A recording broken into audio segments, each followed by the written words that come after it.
Hi friends, welcome back to Knowledge garden.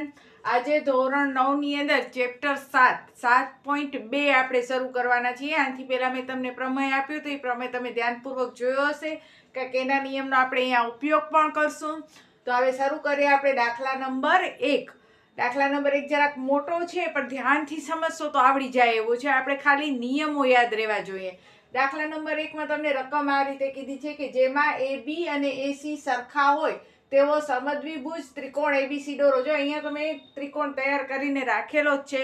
તમને પરીક્ષાની અંદર એની આકૃતિ પણ આપી દીધી હશે, પણ છતાંય સમજવા માટે આપણે ફરીથી દોરી લઈએ કે ભાઈ ધારો કે અહીંયા કને કોઈ એક ત્રિકોણ છે, સમદ્વિભુજ છે, એટલે કે એની બે બાજુ સરખી છે. ને કઈ બે બાજુ સરખી છે? તો AB અને AC સરખા છે અને AD બરાબર AB થાય છે, પણ આ D તો અહીંયા ક્યાંય છે નહીં.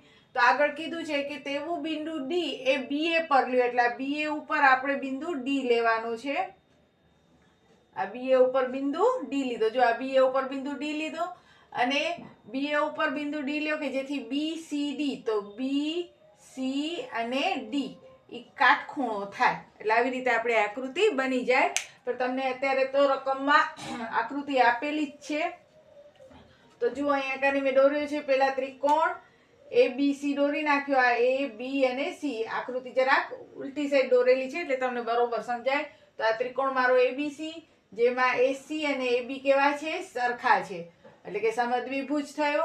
અને AD અને AB સરખા છે જ્યાં D બિંદુ BA કિરણ ઉપર. તો જો BA કિરણ ઉપર બિંદુ D લીધો કે જેથી કરી અને AD અને AB, તો જો અહીંયા નિશાની કરી રાખ્યો છે, AD અને AB પણ કેવા થાય? સરખા. હવે આપણે સમજીએ તો AB અને AC કેવા છે? સરખા છે. AB અને AD પણ કેવા છે? સરખા છે. જે સરખા છે એના આગળ મેં એક જ નિશાની કરી છે, વન લાઈન, વન લાઈન અને વન લાઈન, એટલે ત્રણેય બાજુ કેવી છે? સરખી. હવે આપણે નિયમ ક્યાંથી શરૂ કરશું? તો આપણે એકવાર લખી કે આપણને શું આપ્યું છે કે AB અને AC સરખા છે તથા AD અને AC પણ સરખા છે. હવે આપણે જોઈએ કે જો આ ત્રિકોણ હોય, પેલો ત્રિકોણ ABC વાળો, બરોબર? તો આ જે પેલો ત્રિકોણ છે એની અંદર આ બે બાજુઓ કેવી છે? સરખી છે. આપણો નિયમ શું કહે છે? પ્રમેય હમણાં શીખ્યો એમાં કે બે એકરૂપ બાજુના સામેના ખૂણા કેવા હોય? એકરૂપ હોય. તો જો આ AC, તો AC અને AB બે સરખી બાજુ છે. અહીંયા કીધું છે BAC સરખા છે. તો AC નો સામેનો ખૂણો B અને AB નો સામેનો ખૂણો C કેવા હોય? સરખા હોય. તો બસ આપણે એ વસ્તુ અહીંયા લખી કે ત્રિકોણ ABC માં આ AB અને આ AC, તો AB નો સામેનો ખૂણો, તો જુઓ આ AB, તો AB નો સામેનો ખૂણો કયો છે? ACB.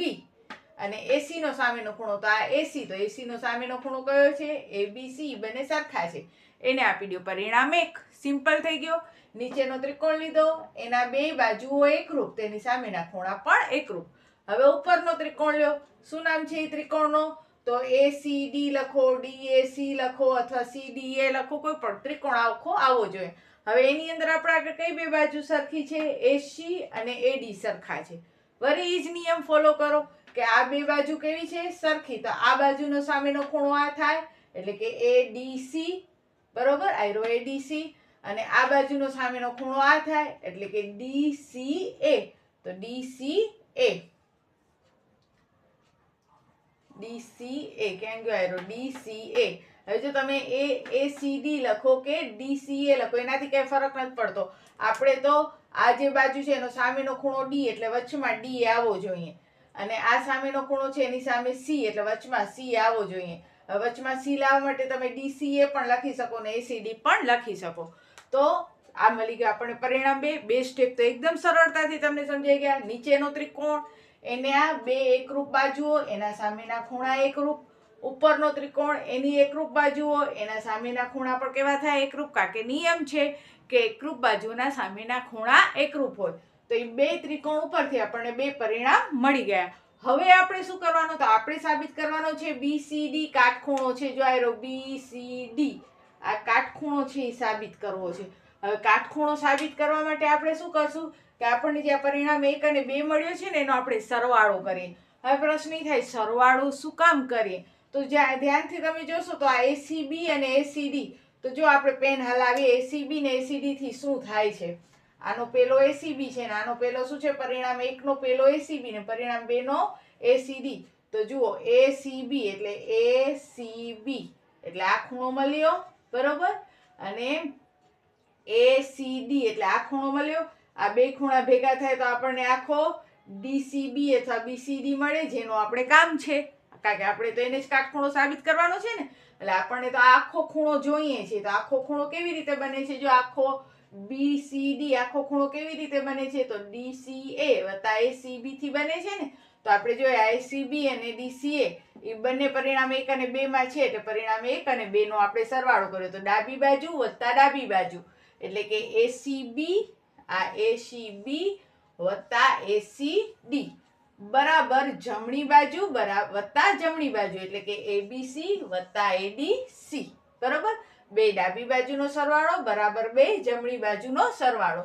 હવે આપણે ખબર છે કે ACB ને ACD ને ભેગા કરો તો જુઓ આ ACB એટલે કે આ અને ACD એટલે કે આ, એટલે બંને ભેગા થઈને શું બની જાય? BCD બની જાય. બની ગયો BCD. અને આને આપણે નામ ફેરવી નાખ્યા. શું કામ નામ ફેરવ્યા? તો એ પણ જોઈજો. ABC તો જો આ ABC એને A થી સ્ટાર્ટ કરો તો એ ખૂણો B મળશે, D થી સ્ટાર્ટ કરો તો એ ખૂણો B બનશે. હવે પ્રશ્ન એ થાય કે એને બદલે D શું કામ સ્ટાર્ટ કર્યો D થી? તો જોઈએ આપણે ફરીથી આકૃતિ. જો સૌથી પહેલા તો આપણે શું કર્યું કે એક આ ખૂણો વત્તા આ ખૂણો એ બેનો સરવાળો કર્યો એટલે આપણને આખો આ ખૂણો મળી ગયો, જેનો આપણે કામ હતું, બરોબર. હવે એના બરાબર આપણે આવે છે ABC અને ADC. તો જો આ ABC તો એ તો ખાલી એટલો જ થયો ને, ખૂણો તો B આવ્યો, ABC એટલે ખૂણો B આવ્યો. પણ જો હું એને બદલે D થી સ્ટાર્ટ કરું તો DBC તો ખૂણો તો શું આવશે? B જ આવશે. એનો મતલબ કે આ ABC અને DBC સરખા જ છે. તો ABC ની જગ્યાએ મેં શું લખ્યો? DBC લખ્યો. એવી જ રીતે બીજો શું હતો? ADC.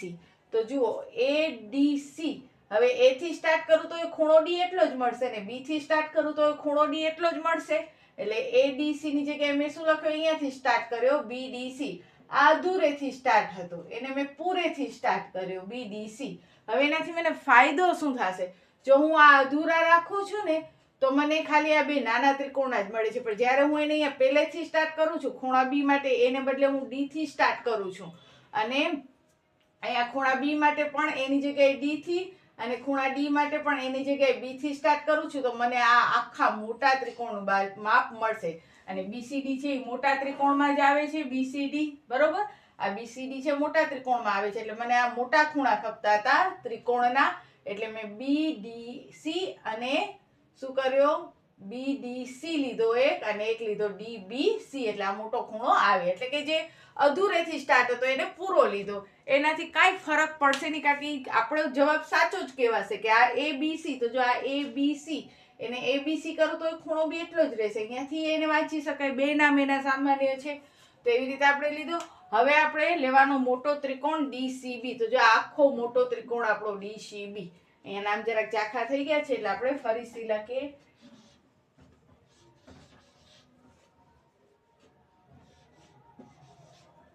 હવે આપણો મોટો ખૂણો DCB. એ ત્રિકોણ DCB ની અંદર ત્રણેય ખૂણાનો સરવાળો આપણે જોઈએ. તો જો ત્રણેય ખૂણાનો સરવાળો એટલે પહેલા હું લઈશ BCD. પહેલા આ ખૂણો લીધો આપણે, બરોબર, D વાળો. BDC વત્તા DCB વત્તા CBD.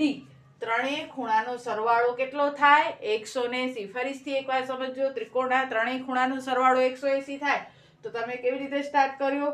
BDC અથવા આમ લ્યો BCD. પેલા જે કાટખૂણો આપણે સાબિત કરવો છે એ પેલા લઈ લો, કઈ ફરક નહીં પડે. BCD CDB અને DBC, એટલે કે પેલા આ ખૂણો બનાવવા માટે BCD, પછી આ ખૂણો બનાવવા માટે CDB અને આ ખૂણો બનાવવા માટે DBC લીધા. એટલે કે ત્રણેય ખૂણાનો સરવાળો 180 થાય. જેમાં આપણે BCD કાટખૂણો સાબિત કરવાનો છે એટલે એને આપણે અડવાનો નહીં. બાકીના જે બે ખૂણા રહે DBC અને BDC, તો જો આ બે માટે કંઈક મળ્યું છે આપણને DBC અને BDC. તો જો DBC અને BDC બરાબર તો શું કહે છે કે DBC વત્તા BDC એના બરાબર તો શું છે? BCD છે, બરોબર. તો અહીંયા લખી નાખશું પરિણામ 3 મુજબ. જો આ DBC અને BDC અહીંયા આવશે. ડીબીસી અને બીડીસી, તો ડીબીસી વત્તા બીડીસી, તો આ ડીબીસી વત્તા બીડીસી છે એના બરાબર તો મને શું મળ્યો છે? બીસીડી મળ્યો છે. તો આની જગ્યાએ હું બીસીડી લખી શકું બરાબર 180. એક બીસીડી એટલે 2 બીસીડી બરાબર 180. એટલે બીસીડી બરાબર કેટલા થઈ ગયા? 90 થઈ ગયા, કારણ કે આ બે ગુણાકારમાં છે. અહીંયા આવે તો ભાગાકારમાં આવે, એટલે એક સ્ટેપ વધારો હોય તો આપણે વધારી શકીએ. 180 ભાગ્યા 2 એટલે બીસીડી બરાબર 90, એટલે કે કાટખૂણો સાબિત થઈ ગયો. તો આ તો આપણો 7.2 નો પેલો દાખલો. જરાક લેન્ધી હતો પણ વાંધો નહીં. હવે આપણે કરીએ દાખલા નંબર 2. ત્યાર પછી જોઈએ બીજો દાખલો. સાવ સરળ દાખલો છે, જેમાં કહે છે કે ત્રિકોણ એબીસી. તો જુઓ, આ ત્રિકોણ એ બી અને સી આપણે દોરી જ લીધો, ત્રિકોણ એબીસી. હવે કહે છે કે આ ત્રિકોણ એબીસી માં એડી એ બીસી નો લંબ દ્વિભાજક છે. લંબ દ્વિભાજક કેને કહેવાય? તો જો આ એડી છે એ બીસી નો લંબ, લંબ એટલે 90 ડિગ્રી એને છેદે છે. તો આ એડી છે એ આ બીસી ને 90 ડિગ્રી એ છેદે છે. એટલે અહીંયા 90 તો અહીંયા પણ એવું થાય, કારણ કે આ રેખી ખૂણાની જોડ પ્રમાણે 90 180 થયા કહેવાય. અને આપણે કીધું છે લંબ છે, લંબ હંમેશા 90 ડિગ્રી જોઈએ, એટલે અહીંયા 90 ને અહીંયા પણ 90. લંબ છે પ્લસમાં દ્વિભાજક. દ્વિભાજક એટલે એ લંબ એવો છે કે જે રેખા ઉપર એ લંબ થાય છે અને એ રેખાના બે સરખા ટુકડા કરે છે. એટલે કે આ બીસી ના બે સરખા ટુકડા કરશે, એટલે બીડી અને ડીસી પણ કેવા થવા જોઈએ? સરખા. એટલે મેં જો લાઈન કરી છે, બીડી અને ડીસી પણ કેવા થયા? સરખા થયા. હવે આપણે લખીએ બધું કે ત્રિકોણ એબીસી માં આ એડી છે એ બીસી ઉપર લંબ છે, આ લંબની નિશાની કહેવાય, બરોબર? એટલે ત્રિકોણ એબીસી માં એડી લંબ બીસી છે, જેથી કરી અને એડીબી કેટલાનો થયો? 90 નો. અને એડીસી પણ કેટલાનો થયો? 90 નો. વળી દ્વિભાજક પણ છે, એટલે બીડી અને ડીસી કેવા થયા? સરખા થયા. હવે આપણે આ બે ત્રિકોણ વિશે લખવાનું કે ત્રિકોણ એડીબી અને ત્રિકોણ એડીસી. એટલે કે એક આપણો આ લીટાવાળો ત્રિકોણ અને એક આપણી આ મેઘીવાળો ત્રિકોણ, બરોબર? તો આ બે ત્રિકોણ વિશે વિચારીએ તો એમાં જુઓ, આ એડીબી અને એડીસી બંને કાટખૂણા છે, એટલે કે આ ખૂણો ત્રિકોણ લીટાવાળા ત્રિકોણનો આ ખૂણો 90 નો છે, મેઘીવાળા ત્રિકોણનો આ ખૂણો 90 નો છે, એટલે બે ખૂણા કેવા છે? સરખા છે. પછી બીડી અને ડીસી પણ સરખા છે, કારણ કે લંબ છે સાથે દ્વિભાજક પણ છે, એટલે લીટીવાળાનો બીડી અને મેઘીવાળાનો ડીસી પણ સરખા છે. અહીંયા તમે આમ લખી શકો, લંબ દ્વિભાજકથી બનતી બાજુ અથવા રચના મુજબ એમ પણ લખી શકો. અને એડી બંનેની સામાન્ય બાજુ છે, બરોબર? બંનેની સામાન્ય બાજુ કઈ છે? એડી. જો જે લીટાવાળો ત્રિકોણ છે એમાં એડી આવે છે અને મેઘીવાળા ત્રિકોણમાં એડી આવે છે, તો એ સામાન્ય બાજુ. તો જોઈએ તો બાજુ, ખૂણો અને બાજુ, બાખુબા, બરોબર? તો બાખુબા પ્રમાણે આપણે અહીંયા લખી શકીએ કે બાખુબા પ્રમાણે